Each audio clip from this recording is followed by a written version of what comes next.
படத்துல இந்த சின்ன பையனுக்கு வந்து நடக்க முடியாம இருக்கும். அதனால அவங்க அம்மா என்ன பண்றாங்கன்னா, ஒரு மிஷின்ல உட்கார வச்சுட்டு, அந்த மிஷின ஆன் பண்ணி விட்டுர்றாங்க. இப்ப அந்த மிஷின் வந்து கொஞ்சம் கொஞ்சமா கிட்ட போய்க்கிட்டு இருக்குது. இவன் எப்படியாவது எந்திரிச்சு நடப்பான் அப்படின்னு பார்த்துட்டு இருக்காங்க. அதுக்குள்ள துணி மத்த திங்ஸ் எல்லாம் விழுந்ததுமே அது வந்து துண்டு துண்டா போயிருது. இந்த பையனும் அந்த மிஷின் கிட்ட போக, "டேய் எந்திரிச்சு வாடா அம்மா கிட்ட, இல்லன்னா அதுக்குள்ள போயிட்டு மாட்டிட்டு நீ இறந்து போயிருவ" அப்படின்னு சொல்றாங்க. அந்த பையன் ஆனா எந்திரிக்கிற மாதிரி தெரியல. நல்ல வேளையா கிட்ட போறப்போ அந்த மிஷின அவங்க அம்மா வந்து நிறுத்திடுறாங்க.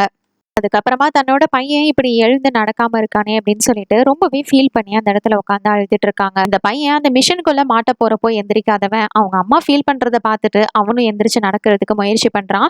இதை பார்த்ததுமே அவங்க அம்மாவுக்கு ரொம்பவே சந்தோஷமாகுது. இதுக்கப்புறமா அந்த பையனுக்கு கொஞ்சம் கொஞ்சமா நடக்கிறதுக்கு சொல்லி கொடுக்க ஆரம்பிக்கிறாங்க. ஸ்டெப்ஸ் ஏறுறது இந்த மாதிரி சின்ன சின்ன விஷயங்கள் எல்லாமே கத்து கொடுத்து இப்போ அந்த பையன் நல்லா ஓடவே ஆரம்பிச்சுட்டான். அது மட்டும் இல்ல, ரன்னிங் காம்படிஷன்ல கலந்துக்கிட்டு ஒலிம்பிக் லெவல்ல அவன் வந்து ஜெயிச்சு 6 கோல்டு மெடலும் வின் பண்ணியிருக்கான்.